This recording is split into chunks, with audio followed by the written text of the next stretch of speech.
Imagine your body as a massive megacity, and like any other megacity, it has a crisscrossing maze of communication networks to prevent chaos. In our bodies, one key network is the nervous system, running like telephone wires throughout the body, rapidly sending messages from the brain to a body part and back. There is also the slower courier service that takes messages on foot, so to speak. This so-called courier service is the endocrine system. The endocrine system is composed of glands that produce hormones to affect changes in distant target organs. A gland, in this case, is the primary message sender. A gland is a group of cells that produce and secrete chemical messengers. There are two types of glands, differentiated based on how they release their chemicals. Those that release secretions directly through a duct are exocrine glands. Your sweat glands are exocrine glands, secreting sweat directly onto your skin. Those that release their secretions into the bloodstream are called the endocrine glands. There are 7 major endocrine glands scattered throughout the body: the pituitary gland, the pineal gland, the thyroid, the thymus, the pancreas, the adrenal glands, and the gonads, the testes or ovaries.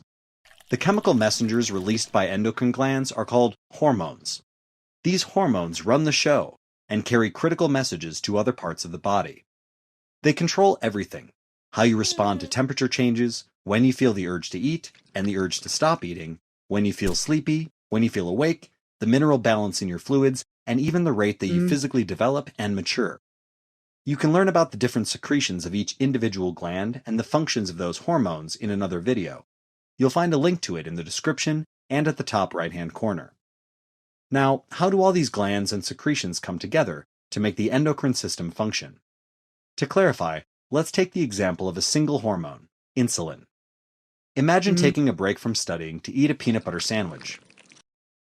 Your digestive system will break down the sandwich and absorb the nutrients into the bloodstream.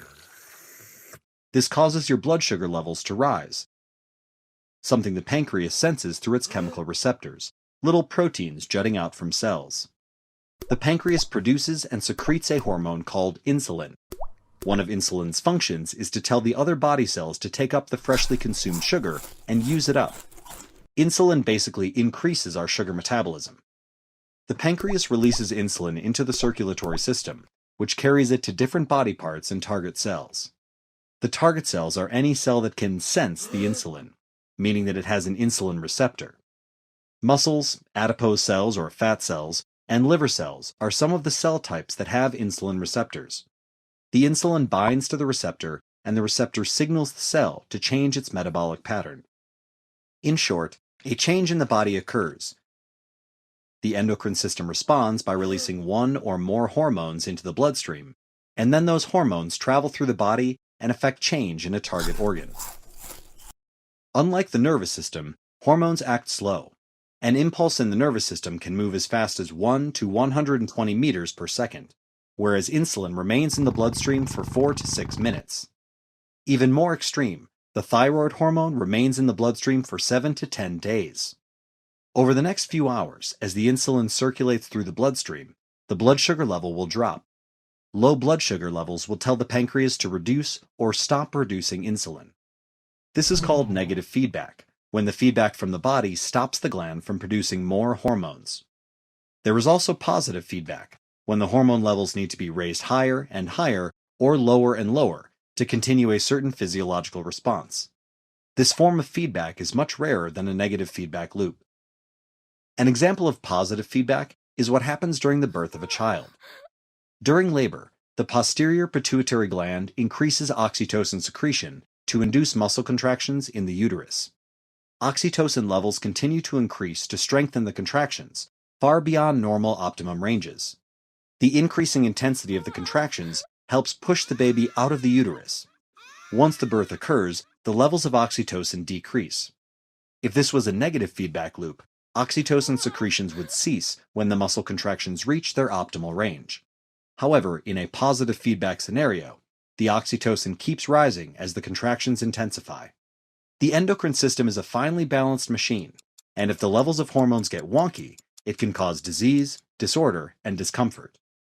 If there's too much of a hormone, it is denoted by hyper, such as hyperthyroidism, when the thyroid produces too much of the thyroid hormone thyroxine. This throws the body's metabolism into chaos. Some symptoms include uncharacteristic weight loss, sleeping problems, and muscle weakness. The other side of the spectrum is when there is too little of a hormone, denoted by the suffix hypo. Type 1 diabetes occurs when the pancreas produces too little insulin. Without insulin, cells find it difficult to use the sugar in the bloodstream. Individuals often take frequent insulin shots to compensate for their depleted insulin level. As they say, too much of a good thing can be bad, and that's definitely true for the endocrine system. The entire system is largely dedicated to keeping your body in homeostasis, and this delicate balance is what keeps you alive.